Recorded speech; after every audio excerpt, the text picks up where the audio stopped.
Good morning. Like some of you that I've had the honor of getting to know, in 2016 I found myself in a crisis of faith. Having been steeped in evangelical Christianity since I was 14, I experienced an apocalypse, or an uncovering as Ben would say, the year leading up to the election. I began the painful process of deconstructing my faith, rejecting nearly everything I had been taught and had taught others, and eventually, over time, started to reconstruct my faith, sorting through what I wanted to leave behind, what I wanted to keep, and devouring so much new to me, life-giving theology and perspectives. Despite all the pain and at times feeling like I wanted to burn it all down, one thing became very clear to me that I would keep: church. One of the ways I connect to God the most is through community, being in relationship with and experiencing the beauty and the pain of life with others. So my husband Jeff and I began the search for a new faith community for ourselves and our two young kids, Jack and Winnie. Myers Park was one of the first churches on our list because of the prominent Black Lives Matter and LGBTQ affirming signs out front.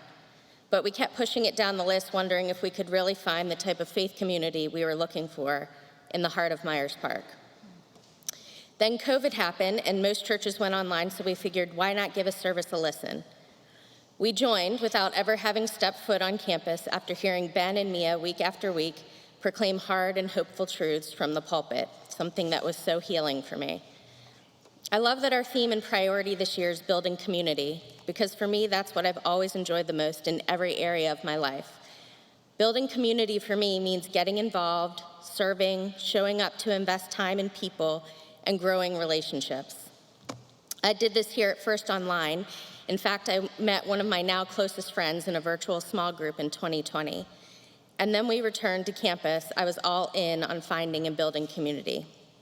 Like many of you, Carrie, who is the quintessential community builder, was our first point of contact. She invited me to join the children's ministry team, where building community for me has included recording virtual faith lessons, teaching in person on Sundays and in VBS, hosting a backyard bash for families at our home 2 weeks ago, and reimagining together what spiritual growth looks like for families of young kids. Do you have an hour on Sundays to teach our youngest and help them grow their faith? Like to plan or participate in fun events? Are you the parent or grandparent of young children and would like to attend a future backyard bash or social? Or maybe you'd like to share with us what you and your family wants and needs in your faith journey. I encourage you to become a part of building this community.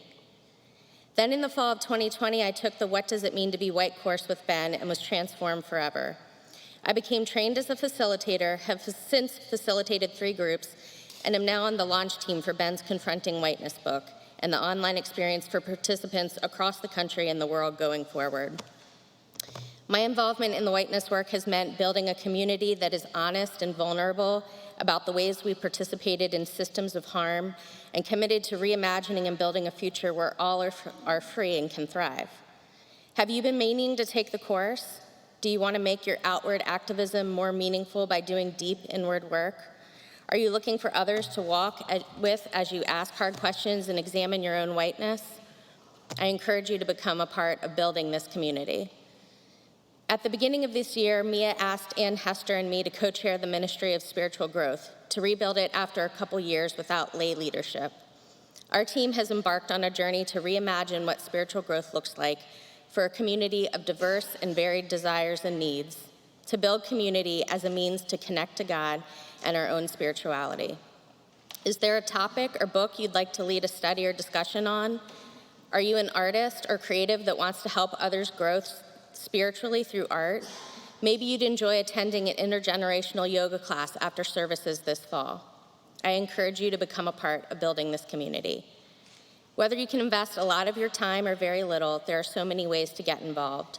My family has appreciated participating in the Room in the Inn during the winter and being on the rapid response team to care for those in our community who are affected by unjust systems and need shelter and food. We enjoy serving as greeters a few Sundays a year and being a friendly face to all who come through our doors, especially those visiting for the first time. And recently, I've so loved participating in the Friends for Life potlucks and building community with wise women across age groups in our church body.